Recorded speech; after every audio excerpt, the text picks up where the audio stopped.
Hello, my name is Justin Amos, and this is my service learning presentation. This presentation is designed for course GEB 4890, Strategic Management and Decision Making. This course is taught by Professor Noel Abraham at the University of South Florida. For my service learning project, I chose to serve and volunteer at Radiant Church. Radiant was established in 2013 by Senior Pastor Aaron Burke and his wife Katie. Since their initial establishment, Radiant has expanded to over 10 locations throughout Tampa Bay.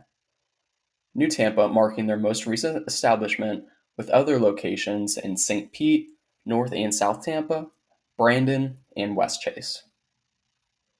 Radiant has a vision statement of "We exist to move people towards Christ, towards community, and towards their calling." This is the vision of Radiant Church, led by Pastor Aaron Burke, whereas their mission statement is "Everything that we do at Radiant Church is intended to help you get to know Jesus in a real and personal way."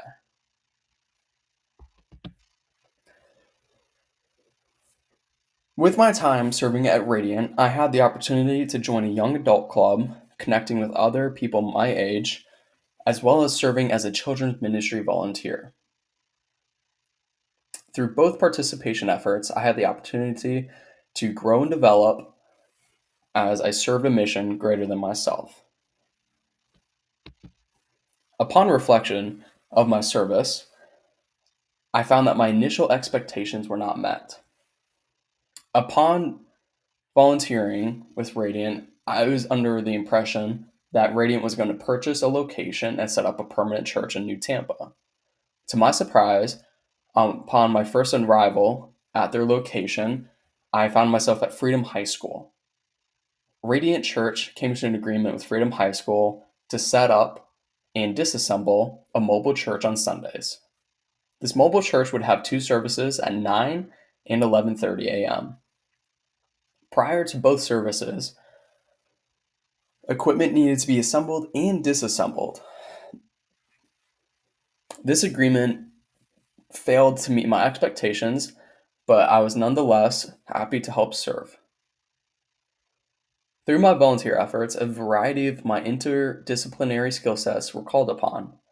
These skill sets included project management, risk assessment, and management practices.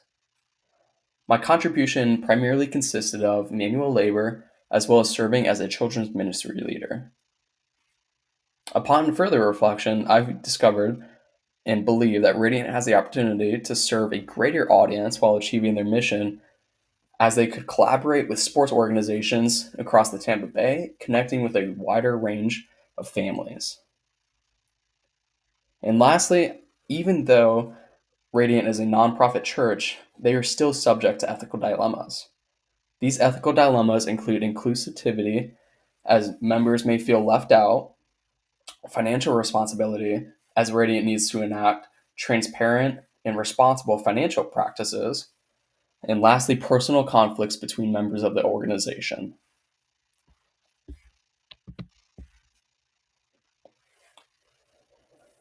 After serving at Radiant, I believe that they could have further development between their mission and vision statement.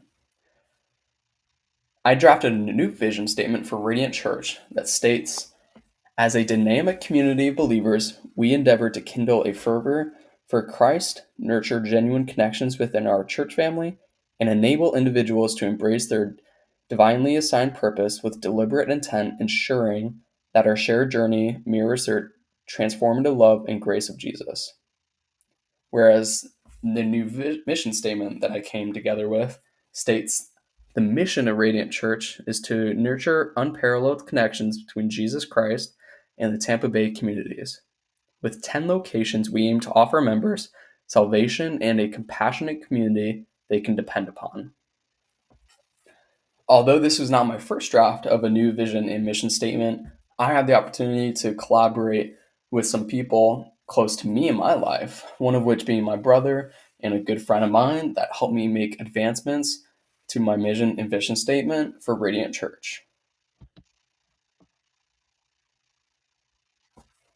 Lastly, I came to the conclusion that an ethical leader has some requirements. These requirements are attributes that a good ethical leader, would exhibit on a day to day basis. And these consist of integrity, honesty, accountability, inclusivity, and empathy. Although these characteristics are reflective of what it takes to become a good and ethical leader for a nonprofit organization, it doesn't necessarily take all of the mentioned attributes to be considered a good leader. There are other intangible attributes and characteristics that would compile and contribute to becoming and being considered a good ethical leader. And this was my reflection of serving at Radiant Church. Thank you.